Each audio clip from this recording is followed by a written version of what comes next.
Hi, I'm Jay Redd, the Senior Visual Effects Supervisor on Monster House. I want to welcome you to Sony Pictures ImageWorks. We're going to take you around to show you a bit about what we do here and a little bit of the process in bringing all of our characters and our performances to life in the final film.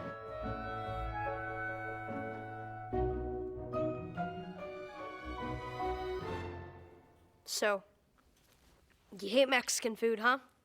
Yeah, you too, huh? Yeah, in fact, you might say I started hating it first. What we do is we take the data that's captured on the stage of the performers walking around, acting, doing the movie, and take that digitized information and create animation out of it.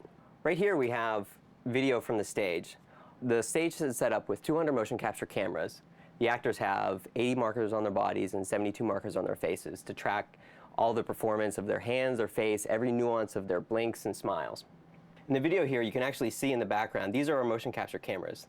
What happens is the cameras see the marker, and what gets digitized is only the markers. We don't see the color of the person's suit, we don't see their makeup, their hair, anything else. We just see the markers, which gives us the motion. It gives us how the person is moving and what they're doing.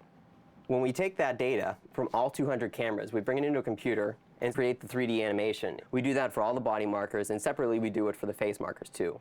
And again, this is 3D information where we can rotate around this in any way. We can see it from any angle. We can see it from inside the person's head.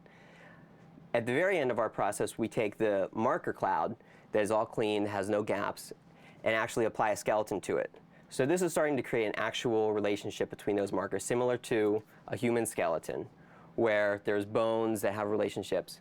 The next department will actually take those bones and actually put the skin on top of them for the characters. As an integrator, we have already received our information from tracking, which is all of the dots, as you could see, moving in space. And another goal that we have in integration is to make sure that the performance that was captured works with the props as well as the environment. In this performance, it's Chowder and DJ, which are our two hero characters, and they're getting into a little scuffle in the bedroom. So right now, we've only got marker data, but what we do with the marker data is we then apply this to the skeletons of our characters in 3D space. And when we have all of that retargeted, it looks something like this.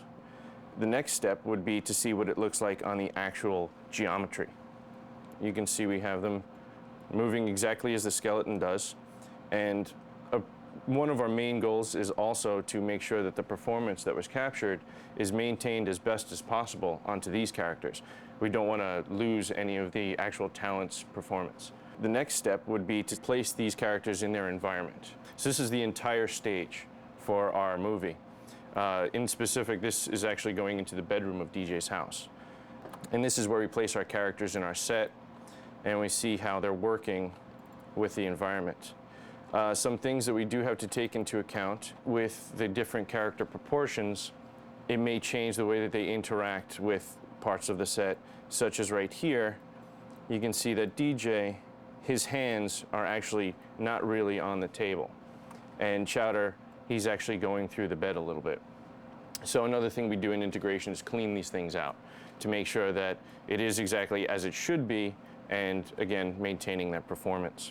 So out of integration comes a combined set, a performance, a body, a skeleton, and the interactive props.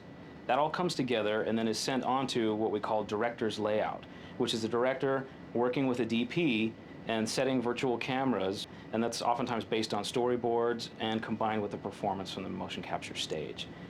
From there, once the camera's chosen, it's put into what we call the wheels room, or the wheels process. Well, here we're in the wheels room. We'll call it the Monster House wheels room. We've got a lot of different tools that the director and the DP can use to help compose our shots and add the kind of the final human touch. So, Brian, tell us what kind of lens we have here. Right now we've got a 35mm lens. We can dial in any lens we want from 0 to infinity. So once the lens is set, now you can see here as I'm controlling with the wheels, we have tilt controls moving up and down. We have pan controls here. So what's amazing about this process is it behaves just like a traditional film camera would, but it's feeding directly into the computer with our performance capture running over and over and over again in real time. To get even more dynamics and more of a handheld look, we actually have a handheld system that translates all of your motion right directly from your hand and wrist right to the camera. Traditionally, in CG features and computer-generated films, the camera moves are very perfect and programmed and have this perfection that doesn't feel so natural. And the point behind Monster House is that we're making our characters look very natural and feel like they're handmade. We want to have the same feeling in our camera work. So if we wanted to get something really dynamic, this handheld device adds a really wonderful organic element to our moves. So using all these different kind of tools where we have the wheels head, we have virtual dolly tracks, and handheld devices, bringing all of these things together and using them in different combinations allow the filmmakers to create a very human-feeling, handmade look to each shot that they're doing. And across the whole film, the whole goal is to walk away with something that you've been immersed into that doesn't have all the elements of computers and perfection that you might see in other CG features. You can't call dibs on a girl through a telescope. Well, you can't call dibs on a girl. Just did. Me too.